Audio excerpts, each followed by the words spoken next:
SMS line hashtag is NewsNight. And behind every presidential campaign is a think tank made up of policy wonks, strategy warriors, and political snipers, amongst others. But who does what in those campaign teams of Raila Odinga and William Ruto? Well, joining us in studio right now, we have Ruto's head of international relations, Ababu Namwamba, and Raila Odinga's spokesperson, Professor Makau Mutua, live on NewsNight. Gentlemen, welcome to the program. Thank you for having me. Asante sana. Welcome, welcome. Ababu, some already asking about this other name, that Ababu Terra. No surprises there. No, you've not added. That's been your name. Terra has always been my name. I'm named after my grandfather. Okay. And he was Ababu Terra. He was Ababu Terra. So I have commonly used only Ababu, but Terra is always part of my identity. Okay. Now that we've gotten that out of the way, let's dive straight into it. Both of you right now are here because you're regarded as the backroom team, the team behind the thinking of the candidates, Kenya Kwanza-Azimio la Umoja. But actually, how much of your advice do your candidates consider? Do they implement?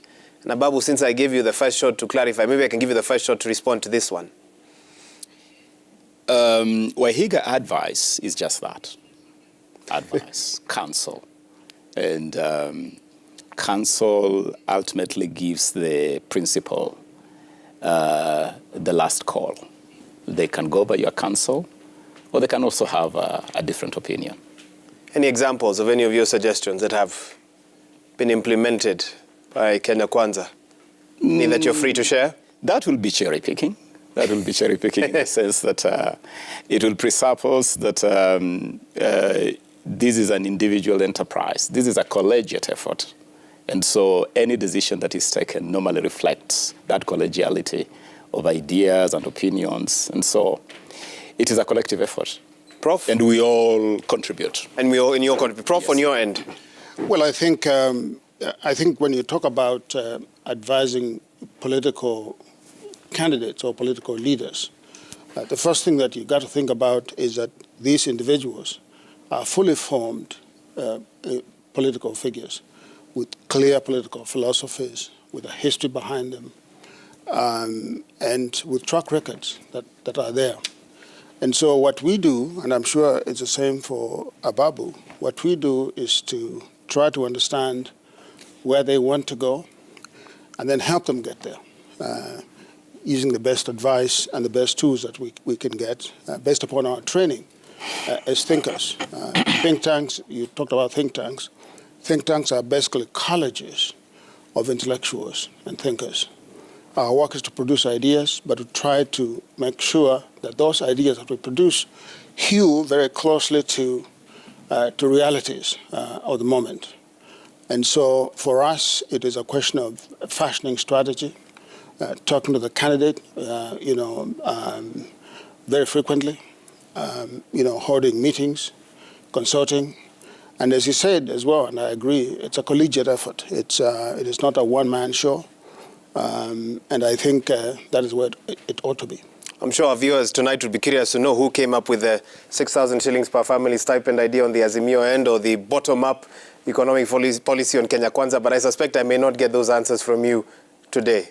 Well, no. I mean, those ideas are not new as such. I mean, they have been tried in other countries where you have either a thick or a thin welfare state in which you try to shore up the most vulnerable people in the society by giving them, a hand up so that they can respond to their challenges.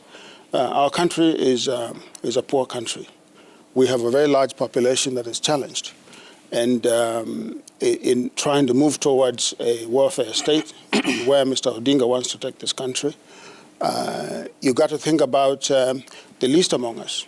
And this idea of 6,000, shillings, came about in the context of discussions in which Mr. Odinga challenged all of us in the campaign to think about ways of uplifting our people. And that's you want to jump in on that before I mean, Wahiga, we are not strangers in Jerusalem, as it were. This is an environment that we know. We know the history of our country. Presidential candidate William Ruto in that context of knowing where we have come from and what our history is, has been very intimately aware, very clearly appreciates that the greatest challenge that has faced this country through history is the monster of exclusion. Exclusion. And it is this exclusion that breeds resentment, it breeds hopelessness, it breeds tension, and we have actually seen this exclusion explode in violence at certain moments along the path of our history. And so that whole idea of bottom-up is informed by the desire to see a more inclusive Kenya, and a realization and an appreciation that inclusivity, and you're talking socioeconomic inclusivity and also political inclusivity, may just be the panacea that detonates the ticking time bomb that is this threat of exclusion. And the desire of William Ruto to see that happen has been the trigger behind the evolution of the model that the country has been debating, the bottom-up economic model. Prof, and the wonderful thing, Waihiga, is that this election, therefore, becomes a very special election in the sense that the conversation is no longer just about the usual ethnic mobilization, block this plus block that, region this plus region that. But that may not be altogether true, but keep going. I mean, keep going. From our angle and from where we're seated, we believe that this conversation has shifted to principally issues of empowering the people, issues of emancipating the people, issues of economic liberation. And it is not by chance, Waihiga, that right at the beginning of this conversation, your first shot is at the 6,000 offer and the bottom-up economic model. Okay, let me allow Prof. That for me is telling. Yes, let me allow Prof. And Prof, as you jump in with 55 days to the polls, Yes. In your view, is it clear for Kenyans now what the choices are? Yeah, first of all, let me say that there is thoughtful wishing and there is, wishful thinking. These are two different things. Wishful thinking is where you simply pluck things up in the air and you try to fit them into categories and hope that something will stick. Thoughtful wishing is where you deliberately think through questions, looking at history, digesting it, and providing, workable solutions to stubborn problems. This idea that my brother here propounds with great flair, I must give him, of bottom-up, this is nothing new at all. This is old hat. It's warmed over milk, if you will. Every progressive government, and even many non-progressive governments on this continent and elsewhere, in the context of free market economies, have done this. I've talked about this. Mr. Moi talked about it. Talked about bottom-up in some form or the other. Yeah, the idea itself, not the words, but the idea itself. It's just the idea of reaching down and trying to help the least able. There's nothing new about that. This is old hat. I think what we should think about, and what I think is most important at this particular moment, is to think about several things. One, the exclusion and marginalization that I think Ababu talks about, those are clear. But those things do not happen by themselves. People make those things happen. People exclude others. people create, systems of organizing their economies and organizing their politics to exclude others. If you look at the history of the candidate on the side opposite, Mr. Ruto, he has spent his entire political life in the project of excluding others, in the project of exploiting others, in the project of marginalizing others. Those are very strong statements to make. I hope you have facts to back them up. There is nothing really, Wahiga, in his history that gives us any confidence, any iota of evidence that he has ever done anything for anyone else apart from himself. This is a man who is riddled with scandal. I said before in other forums that his scandals stretch from here to Timbuktu, and you know many of them. He cut his teeth. And I want to know, the issues. He's not here. No. Wahiga, I think. I would allow you to carry on. But he's not here. Yeah, but I'll make. But also Wahiga. I'll make the point about his philosophy, and I'll contrast it with the history of now my candidate. Yes, I'm giving him one more minute, then I come to you. You cannot make such sweeping. No. Statements. No, but brother, just hold on a second.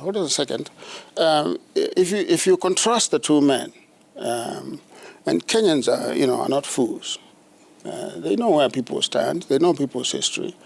One has led a life of sacrifice for the nation, trying to make this country better. We owe our constitution, a new constitution 2010, to Mr. Odinga. Mr. Namamba knows this very well.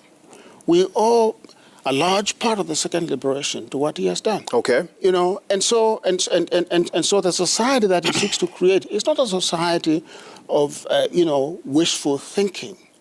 It's a society of thoughtful wishing based upon his history of the struggle. And that's a good place to leave it, sir. Ababu can come in. Ababu. Wahiga, it's really tragic. It's really tragic when you turn such a hallowed platform to an arena to spew unsubstantiated rhetoric. The kind of stuff that you read a lot from from the writings of my brother, my very good friend, Professor Makau here. But you see, in a conversation such as this, and I get surprised by the posture taken by the media. People must be held accountable for the allegations they make. If you, for instance, call into question the character of a person, you must be able to be called to table evidence, to substantiate. And for a respected media house to allow this to become an arena where you... I have not allowed. In fact, I actually stopped him. Because what Professor Makau is doing here really is just to perpetuate the litany of lies and allegations that are completely baseless, okay? There is nothing that Professor Makau can sit here and table before you as irrefutable evidence of what he's alleging. When he says, for instance, that we owe the second liberation to a particular individual, or to Raila Odinga, or we owe the constitutional moment or the constitutional heritage we enjoy today to a particular individual, that is an aberration of history. It is twisting history, because the second liberation was never about an individual. It was a collective effort that so many people contributed to, and some even paid for it by life, by blood, by sweat.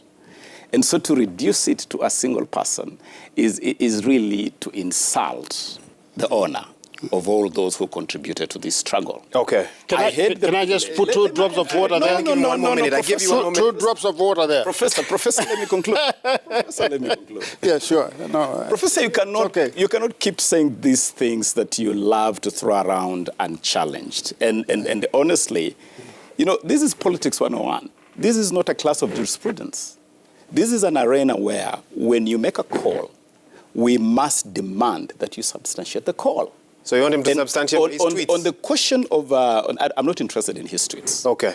I'm interested in the conversation we're having here, Wahiga, and I think you invited us here to have a mature and conversation on matters that we can be called to account. So can I ask... The Constitution, let me conclude with the Constitution. I'm keen to get us into policy issues. I want to finish the matter of the Constitution. Uh-huh. I had the privilege, Wahiga, to co-chair with my brother Abdikadir Mohammed the Parliamentary Select Committee that pretty much concluded the political deal-making around the Constitution.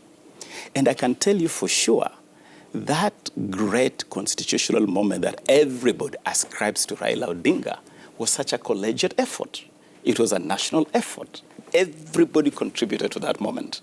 I remember, for instance, the long nights. Let me conclude with this point. The long nights that we spent in Naivasha, haggling over the nuts and bolts of the text and spirit of that constitution. People like William Ruto and even President Uhuru Kenyatta would sit through long hours to contribute to what became the Constitution of Kenya today. And so it is absolute lying to the people to take a posture such as Professor Makau Mutua is taking. Now, and it's absolutely unacceptable. Okay, because both gentlemen are not here, they're on the campaign trail. I want us to make it less about personalities and more about policies and your individual camps. And I want us to pick one don't allow that. No, and I gave you a chance to respond, and I'm trying to switch now. But if you allow me to, Professor. No, but he did say that I had no iota of evidence to table about the things I was alleged. It's not a court of law, and you'll take us down a dangerous path. No, I don't want to do that, but since he said that, I think it's only fair that I be allowed to at least say two things. First, Mr. Ruto did grab Mr. Muteshi's land. Mr. Muteshi was an internally displaced person. Okay. Well, we're not here to discuss William Ruto today, But by the way, he was convicted of that. He was convicted of that. The second thing, of course, is the matter which is before the courts, which concern the Western Hotel. These are major, major issues. Okay, we're not here to discuss that, Prof. What I want to know about you now is the policy position of Azimio. Yes. On various issues. And let's start with the first one. Yes. The Mitumba sector. Yes. A lot of posturing on both sides in terms of who has the best interest for the Mitumba sector. Yes. But when you look down at fundamentally what Raila Odinga and William Ruto have said over the years in regards to the Mitumba sector, it's been anywhere between scaling down or banning the Mitumba sector so as to encourage the local textile sector to grow. I want to hear from both of you on this one. What's the posturing about when, at the end of the day, both your camps seem to have an idea that Mitumba is something that employs a lot of people, it needs to be supported, but we have a textile industry that also needs to grow as well. And Prof, I'll start with you and then jump to Ababu. Yes, no, thank you very much for that question. I think, it's a silly season. And so, things that are said, will often be blown out of proportion. I want to say here that the Mitumba sector in Kenya serves a purpose, a social and economic purpose. And that is that if you go back into our history, you will discover that in the 80s, late 80s and early 90s, our textile industry was destroyed by certain people in the political and economic class in this country. Completely eviscerated that industry. We lost our farming for cotton and for other inputs that go into making textiles. You remember, Wahiga, I don't know whether you're old enough to remember the various, Kikomi and others, Rivertex and others, which used to produce wonderful fabrics in this country. If you go to West Africa, for example, the West Africans, and I think Ababu would agree with this, the West Africans have a thriving domestic textile industry. The question, for example, of second-hand clothing in Nigeria is not as prevalent. So Mitumba came in as a response to this vacuum that was created, this destruction of the textile industry.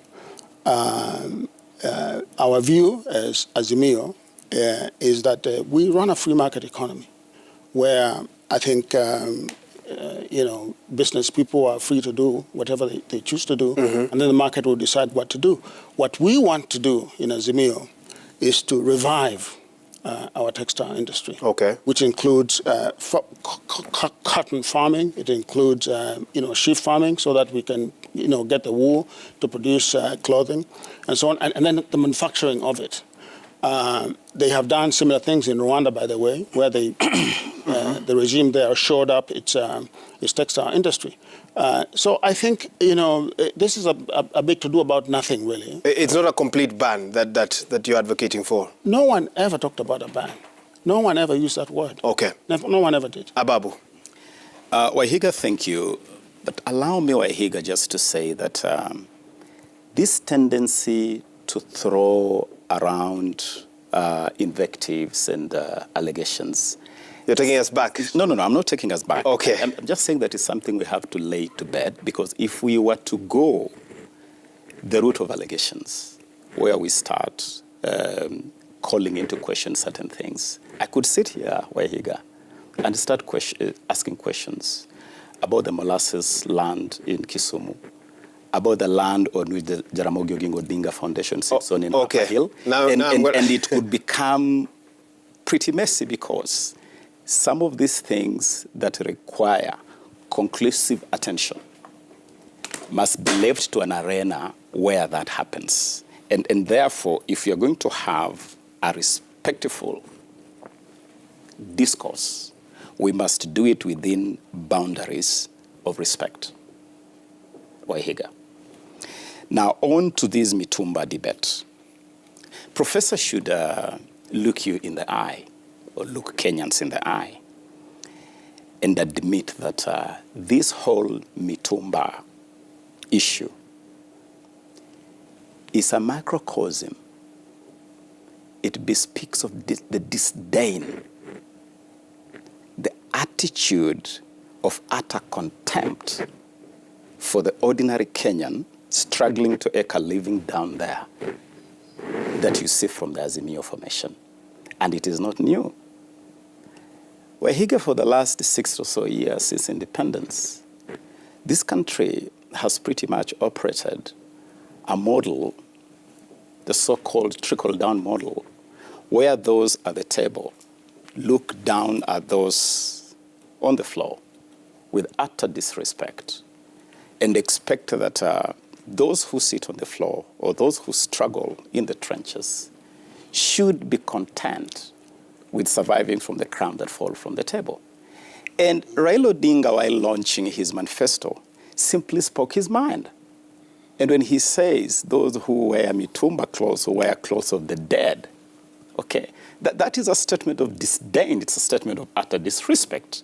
And so what Professor and his team are trying to do is to struggle to clean up that mess, that stench. But the skunk is on the back.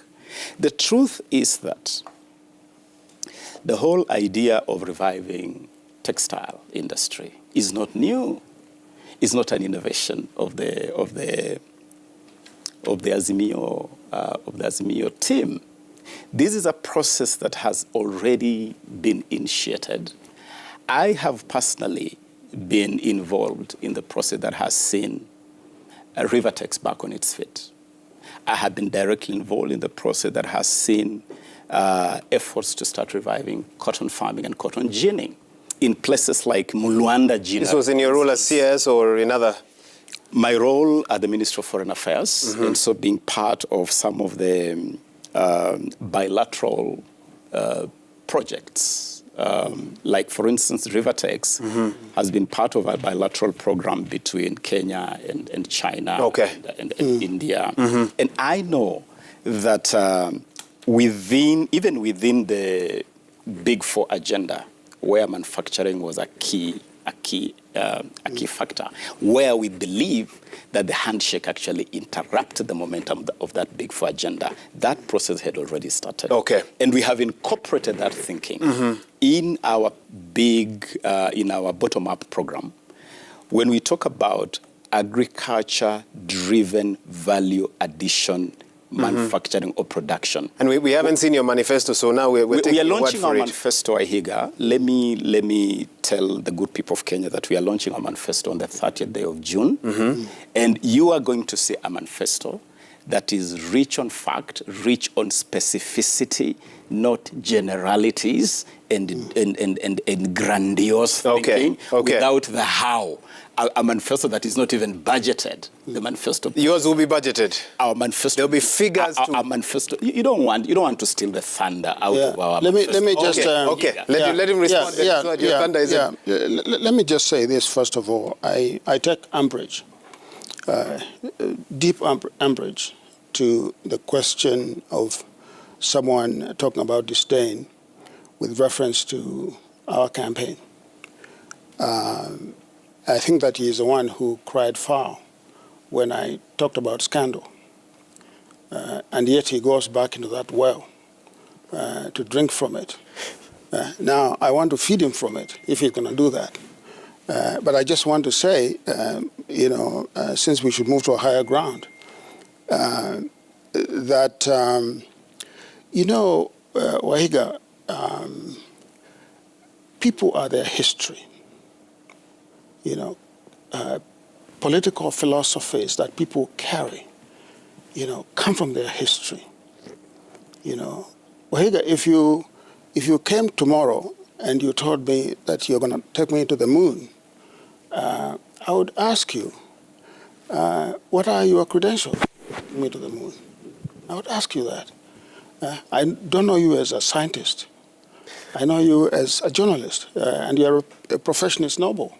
But you're not a scientist, so you cannot take me to the moon. So, pie in the sky is one thing. Reality is another about what people have done. Obviously, I'll be watching closely to see what platform they put forward. I think that if you saw our platform was one in which we put together a set of strategies and ideas and philosophies about creating in this country a caring state, a state that embraces, a state that includes, that does not exclude. We talked about healthcare in the form of Baba care. We talked about, making education available to people in this country, accessible to people in this country. We talked about governance. But we also talked about corruption. And corruption, I must say, my friend talks about exclusion as one of the biggest problems in this country. But I'll tell him something else that is a bigger problem than exclusion, and that's corruption. Mr. Kenyatta himself said, and I think you heard him say, that this country loses 2 billion shillings a day. I think many of us think it's more than that. We believe that we know how that money is lost, how it is stolen. And we believe that our government, and I think unless something else happens, we are forming government on August the 10th. You are that confident? I'm that confident. Unless something else happens, we are forming government on that day. Our government, one of its first priorities will be to find out, methods and strategies to see those loopholes through which this money is being lost, so that we can bring it back to our people. I think on the side opposite, they gave up a long time ago talking about corruption. They don't talk about it. They have basically said that everyone is corrupt, and so therefore you cannot talk about corruption. Well, they do. They point out the Kemsa scandal and still ask for accountability. But on that I have heard even this when the deputy president was being interviewed. But he picks things here and there that don't make sense. Their economic guru, who we know very well, David Ndii, has said very clearly that corruption in this country will never be fought, can never be fought, and that we should simply embrace it and go forward with it. That is not right. Now, that is let me just say this. I'll give him a minute. I'm coming to you about. Let me just say this. If we know for a fact, that is the biggest problem that this country faces. We've seen, for example, in the last few days, people being brought up by the IEBC for the failure for presenting fake papers. We also have a list of 241 that ESCC recommended should not be cleared to us. Exactly, and yet many of these people have been cleared. Okay, some of whom are in your camp. They are all over the place. What I want to say basically is this. I want to say that this is a monster that I wish the side opposite would join us in developing strategies to combat it, because this is stealing the future of our children.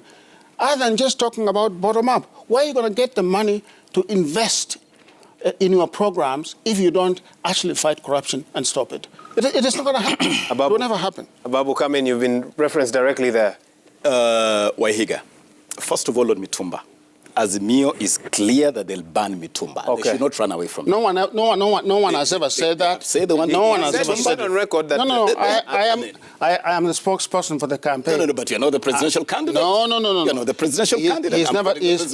He's never said that. But quickly on to the issue of corruption. You know, the Holy Book says, show us what you can do with the little before you can tell us what you can do with the much that you desire to have. Azimio should be telling us. They love quoting the Bible. They love quoting the Bible, which is a refuge of the scoundrel. You have a problem with the Bible, Professor? No, it's a refuge of the scoundrel. Let me tell you, okay, Professor, let him... You know, Azimio should be telling us what measures or what posture they are taking on integrity and corruption today. They are government. They are the government. Azimio is the government, and they love to remind us about that. I am not aware. I'm not aware of any. I'm not aware that my candidate is in any government. He is not. Wahiga, Wahiga knows that in law we say res ipsa loquita. No. The thing speaks. Please translate for the rest of us. The thing speaks for itself, but the thing speaks for itself. Res ipsa loquita. That it is. Let me make my point. It is Mr. Ruto's in government. Let me make my point. By the way, it is Mr. Ruto's in government. Okay, you've made your point. Let him make it. I would have loved to hear Azimio go loud on the KEMSA scandal, because we believe that the KEMSA billions are financing Azimio. I would have loved for Azimio to tell us. Now, who is making allegations that are not provable? I said we believe. You're making, but you're making allegations. Well, we'll apply the same. What I'm saying is, can we hear Azimio tell us something about the KEMSA scandal? The silence on the KEMSA billionaires is so loud, and there's a reason why. I would have loved for Azimio to tell us something about the 12.5 billion that we hear has been lost at the ICT ministry. Why doesn't Mr. Ruto, who is the deputy president, tell us where this money has been disappeared? He's in government. Is he not in government? These 2 billion lost. He's in government. Prof, go ahead. This is ridiculous. Go ahead, Ababu. Prof should allow me my space. You have your space. We would love to hear Azimio tell us, deal with issues of corruption that are touching on people that we see orbiting in their circuit. We want to hear and we want to see what action is being taken. Not tomorrow, because he says there will be government unless something happens. And I want to tell Prof, there's something that will happen, is that William Samoei Ruto will be elected 5th President of the Republic of Kenya. That is what is going to happen. Let me tell you, we have a position on the question of integrity and on the question of corruption. And our position is very clear. We want to fight corruption in a manner that is institutionalized as opposed to personalized. Ababu, tell me this in 30 seconds, then I come to you. Does Kenya Kwanza have an internal system to check the level of integrity of its aspirants? And I'm going to hear on Azimio as well. Do you have an internal We have a system. We had a screening. Because many of your aspirants are on this ESCC list, or were on the list. The preponderant majority on that list. We can discuss who is where, Kenya, both Kenya Kwanza had names there. Bababu, 30 seconds. The question of integrity, Wahiga, is an elephant for this country that must be confronted. But it must not be confronted in a piecemeal manner to assuage certain desires or to meet certain short-term agenda. This is a matter, and that is why our position is very clear. Institutionalize the war.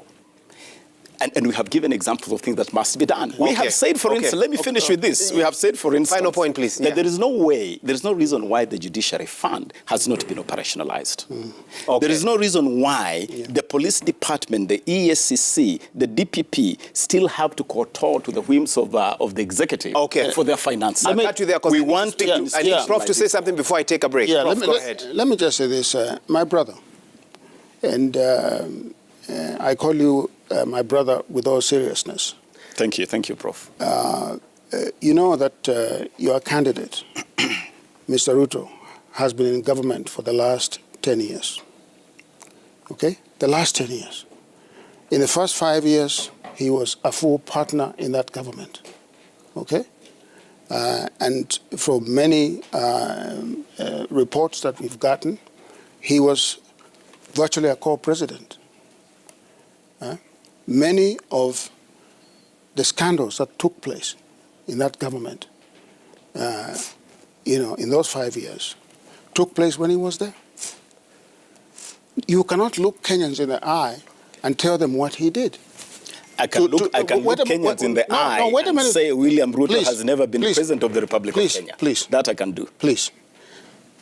Tell us what he was doing in that government, if it was so corrupt, why he did not resign from it, and why he did not expose that wrongdoing, unless he himself was a part of it. Secondly, in the last 5 years, he runs around the country whining that he's been sidelined.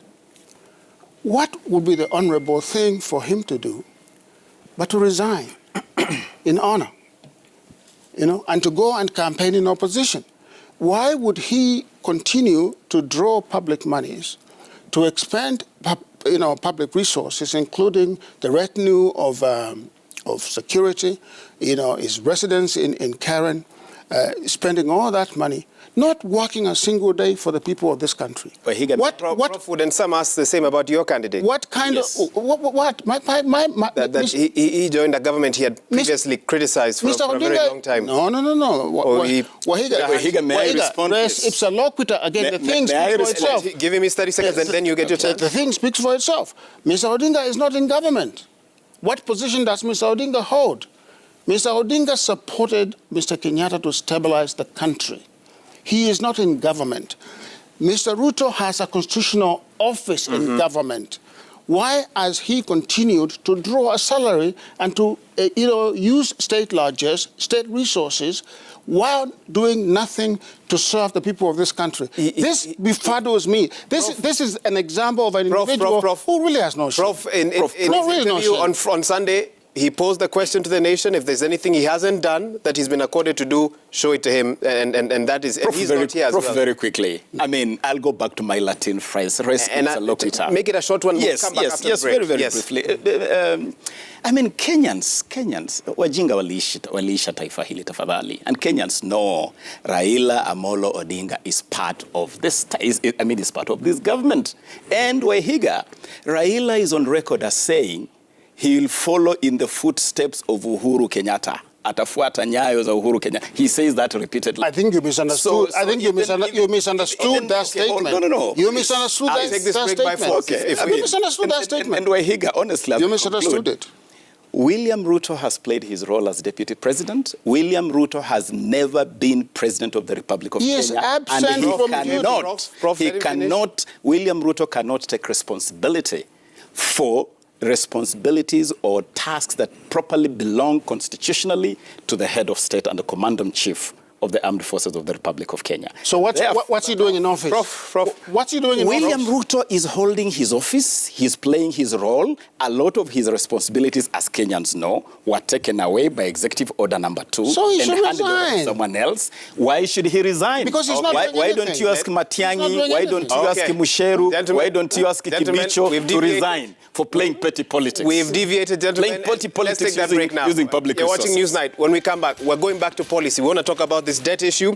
We want to talk about the cost of living in this country. They're shaking hands, so don't be fooled at home. These men are friends. We'll be right back. 2243 is the SMS line. #Newsnight. Stay with us, and I'll be reading your questions on the other side as well. We'll be right back.